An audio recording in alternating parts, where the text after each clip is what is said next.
સુવિધા નહીં, કોઈ ફેસિલિટી નહીં, કોઈ આર્મી નહીં, કોઈ પોલીસ નહીં. જયારે મોટા મોટા નેતા આવે, કોઈ વીઆઈપી માટે પાછળ કેટલી ગાડી, ઉપર હેલિકોપ્ટર શેનાથી હાલે છે? ટેક્સ પે કરે છે એના ઉપર નથી. વીઆઈપી માટે જે સર્વિસ છે એ આ લોકો માટે કેમ નથી? હું નીચે આર્મી કેમ્પમાં ચિલ્લાઈને કહેતી હતી કે ઉપર કેટલા લોકો જખમી છે, તમે લોકો જલ્દી કંઈક કરો. અમે ઉપરથી પડતા આખડતા નીચે ઉતરતી હજી ઉપર કોઈ ફેસિલિટી ગઈ નહોતી.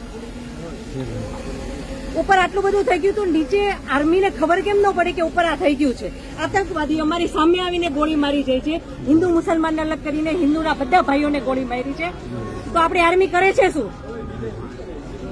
લાખોની સંખ્યામાં આર્મી હતી ત્યાં, અને જે ટુરિસ્ટ પ્લેસ છે ત્યાં કોઈ આર્મી મેન નહીં, કોઈ પોલીસમેન નહીં, કે કોઈ ફર્સ્ટ એડ કિટ નહીં, કાંઈ જ સુવિધા નહીં.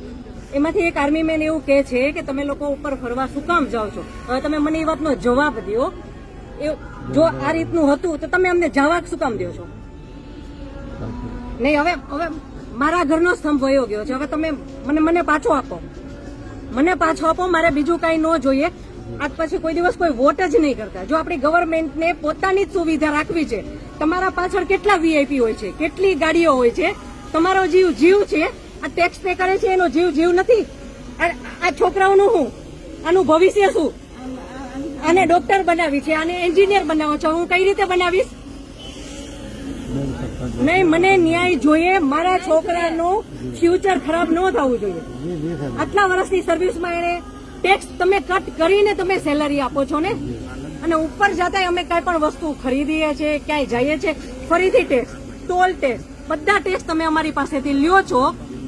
તો મારા ઘરવાળાને જયારે જરૂર હતી ત્યારે કોઈ ફેસિલિટી નથી મળી. મને એનો ન્યાય જોઈએ. તમે લોકો અહીંયા જ રહ્યો, તમે કયો મને કે તમે શું કરશો એના માટે. આ એક નહીં, આના જેવા જેટલા ભાઈઓ બધા નિર્દોષ હતા, બધાને આવડા છોકરા હતા. નહીં, સરકાર ખાલી કહે છે કે અમે કરશું. આ બધું બની ગયું. આ બધાને હોસ્પિટલ ખબર નહીં શું ફેસિલિટી મળી ન મળી. બીજે દિવસે આટલો કરફ્યુ, આટલી રોડ બંધ, રોડ ઉપર 100-200 જ્યાં જોઈને ઢગલા. નહીં સર, નહીં, સાંભળો, તમારે સાંભળવું પડશે.